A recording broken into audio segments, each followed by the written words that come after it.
c'est l'heure du FaceTime avec ta Paulette. Comment ça va les copains? J'espère que vous avez passé un bon week-end. Quand vous écouterez cet épisode, je serai déjà très probablement dans la Drôme avec un couple qui a l'air adorable qui sera au sein de mon appartement pour gagner des points sur Home Exchange, pour tout vous dire. Vous savez, je vous ai déjà parlé dans un des épisodes précédents du fait que je partais dans la Drôme parce qu'une de mes amies, vraiment très très très généreusement, me passe les clés pour que j'y aille passer quelques jours avec Tara.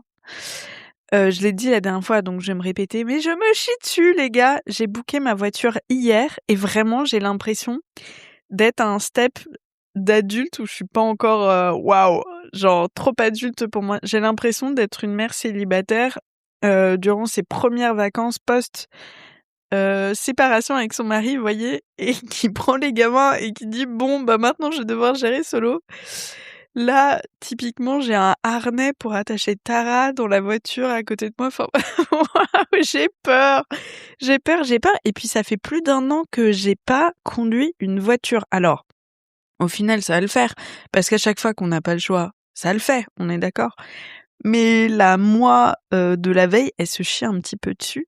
Par contre, j'ai appris qu'il y avait des ânes tout autour de la maison. Et alors ça, les gars, j'en rêve. C'est l'un de mes animaux préférés ever. Si je pouvais avoir un ou plusieurs ânes, mon Dieu, j'aimerais tellement, tellement. Donc je vais essayer d'aller leur faire un petit coucou, leur dire bonjour en croisant les doigts pour qu'ils veuillent bien venir me voir. Et alors, but ultime, je vous tiendrai au rapport. But ultime, avoir un câlin d'âne. Je sais pas si vous avez déjà vu des vidéos ou peut-être que vous l'avez déjà expérimenté vous-même. Mais les ânes, ils font les meilleurs câlins, ils posent leur tête sur votre épaule. Oh, je pourrais en chialer. Donc voilà, ça va être ma mission de la semaine dans la Drôme. Et puis évidemment, au retour, je vous raconterai tout, comment ça s'est passé, mes impressions, etc. Je pense même que je vais prendre mon micro là-bas pour noter si j'ai des petites idées d'épisodes. Donc ça, c'est trop chouette. Et puis aujourd'hui, je voudrais vous parler d'un sujet auquel j'ai pensé hier sous la douche, que je trouve super intéressant. Le fait qu'on révèle différentes facettes de nous-mêmes en fonction des personnes à qui on est présente, avec qui on se connecte. J'ai 2 exemples, un amical et un amoureux, qui récemment m'ont fait tilter vachement sur ce sujet-là. Le premier, c'est une amie très chère à mon cœur, avec qui en ce moment, voilà, on prend... bon, on n'est pas tout à fait d'accord sur un petit sujet. Et elle m'a dit quelque chose que je trouve super intéressant. Elle m'a dit qu'elle trouvait que je me vexais très vite et qu'elle marchait un petit peu sur des œufs avec moi parce que soit je me vexe, soit carrément je fuis. Et je me suis dit, tiens, c'est intéressant ça, le fait que je me vexe. Ok. Je sais que avec d'autres personnes, ça a pu être le cas, mais c'est pas du tout quelque chose qu'on me dit très spontanément. Je suis plutôt du genre sur le coup, en étant tout à fait transparente, à commencer par dire non, aller dans ma grotte, mûrir le truc et revenir 30 minutes après en disant c'est intéressant ce que tu dis, oui, je suis quand même assez d'accord, t'as raison sur ça.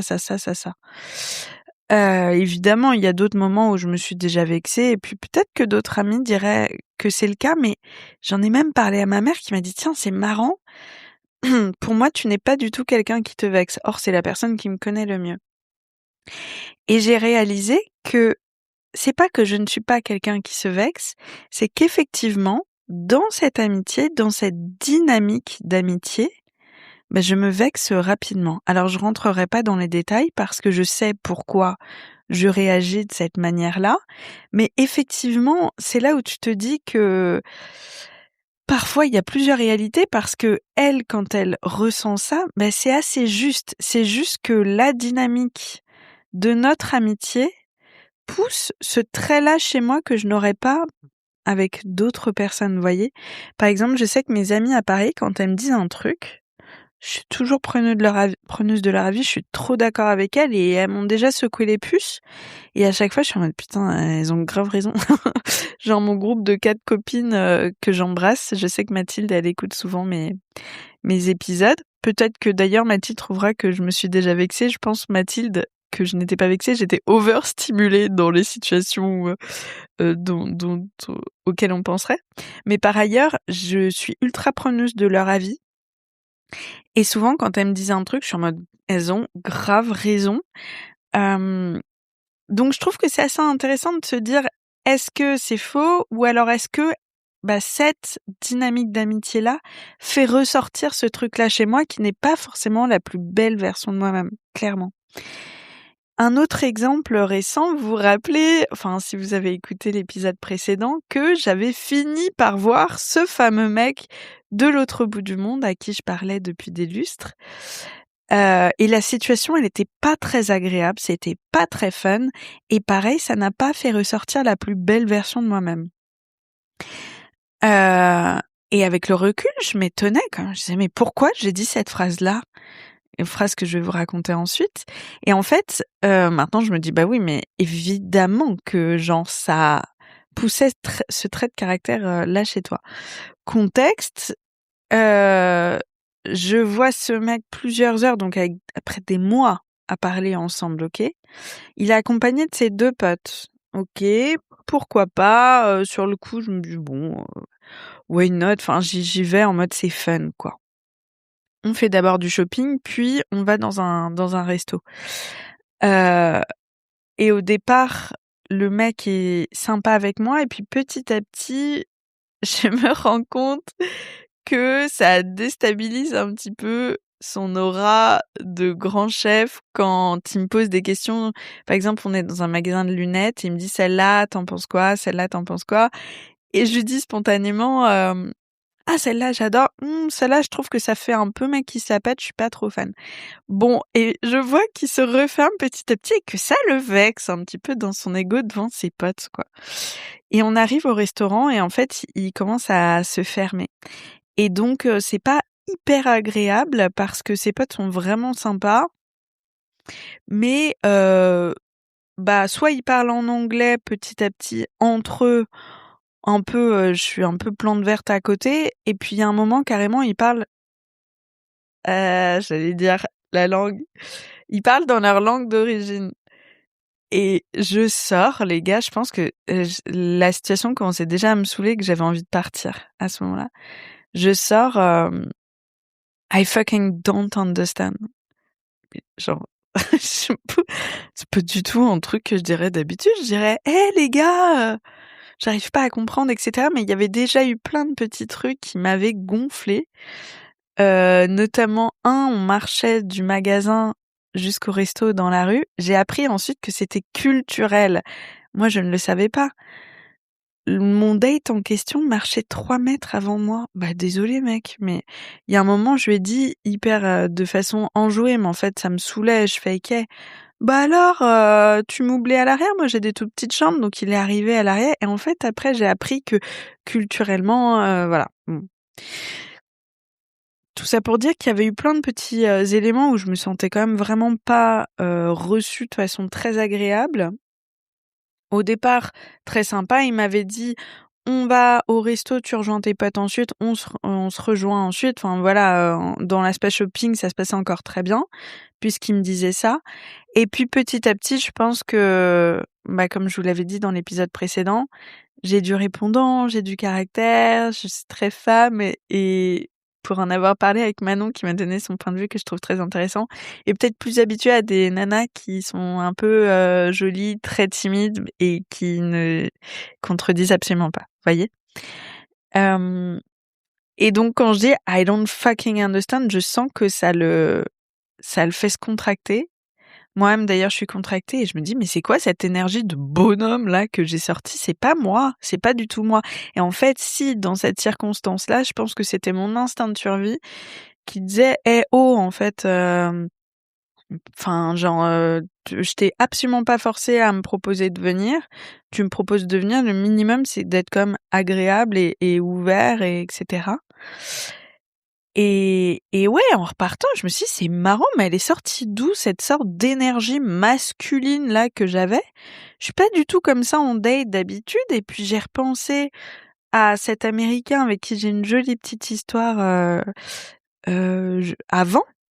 Et je me disais: «Mais avec lui, je me sentais tellement dans ma douceur» et d'ailleurs lui m'avait dit, «Tu quelqu'un de très chaleureux, très doux, très englobant». Enfin, heu, j'essaye de traduire l'englobant, je suis pas sûre que ça se dise comme ça en français, mais enfin, vous avez compris ce truc-là?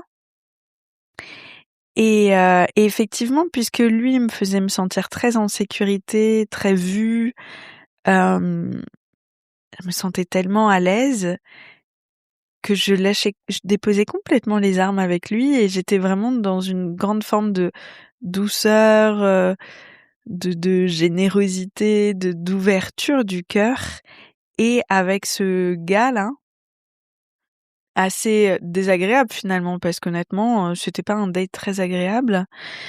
Hem, I fucking don't understand. Donc voilà et je pense que le moment où vraiment, mais alors, ça a été, la fin. C'est que le gars me dit: «Bon, bah, on part par là» quand j'avais mon vélo au bout de la rue et moi j'étais saoulée en fait, je les avais attendus 1 heure dans un magasin à me demander, toutes les 2 secondes: «Et cette paire-là, tu en penses quoi?» et cetera. Enfin, j'avais vraiment l'impression d'être personal shopper. Et je lui ai dit devant ses potes: «Bah, enfin tu gentleman, tu vas me raccompagner à mon vélo quand même, c'est le minimum». Je lui ai dit de cette manière-là. Ses potes ont explosé de rire et finalement se sont un petit peu foutus de sa gueule. Oh là là là là, la catastrophe! La catastrophe quand on a un petit peu d'ego et de ah là là, qu'est-ce que j'avais pas dit? Bref, c'est vraiment pas un truc que j'aurais dit, par exemple, avec l'américain parce que il était évident qu'il me raccompagnait, vous voyez? Donc parfois, on s'étonne un petit peu, de certaines de nos réactions, non pas qu'il ne faille pas travailler sur nous, et cetera, on s'entend, hein. Mais c'est vrai que c'est assez intéressant d'observer que chaque humain est en effet miroir, avec l'autre, quoi. Et que, effectivement, certaines relations, heu, bah, ne font pas ressortir le meilleur de nous-mêmes. En amour aussi, quand on me dit, bah, par exemple, le coup de la vexation. Voilà. Ça arrivait aussi en amour, fortement avec 2 mecs. Malheureusement, mes 2 dernières relations longues, des mecs qui à longueur de journée, me faisaient des remarques censées être, «drôles» avec des guillemets, hein, et pas de pour le premier que des remarques toute la journée sous le ton de l'humour et aucun compliment par ailleurs. Donc évidemment, c'était tellement déséquilibré que je me sentais complètement, à vif, je dirais. Hem et il me disait: «Oh là là, je peux pas faire de l'humour avec toi, tu prends tout mal». Bah oui, mais quand l'humour c'est: «Bah me dis pas quand même que tu as un nez fin, hein, Pauline?» Ou alors que je lui sors une jolie tenue et qu'il me dit enfin bon bref, on va pas revenir dessus. Mais c'était que des petites remarques comme ça, d'ailleurs qui étaient vraiment pas drôles, mais même si elles l'avaient été, bah, j'avais pas l'espace de me sentir assez en sécurité pour pouvoir en rire par ailleurs, OK?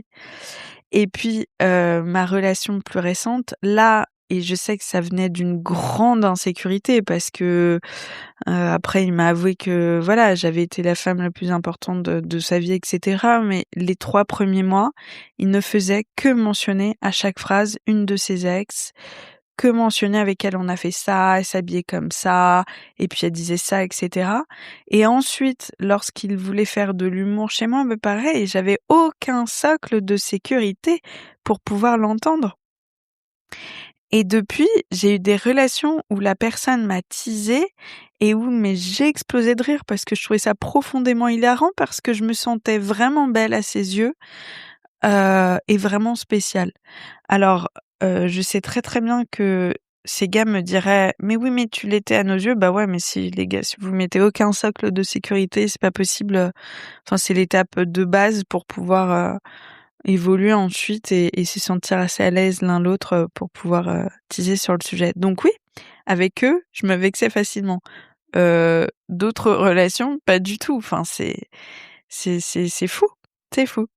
Donc voilà, c'était ma petite réflexion du jour. Alors, j'ai pas, voilà, hein, c'est pas une réflexion level Einstein, on est d'accord. Je vous allez peut-être vous dire: «Mais Pauline, l'eau ça mouille». Oui, en l'occurrence, puisque c'est une idée que j'ai eue sous la douche, hein, d'ailleurs.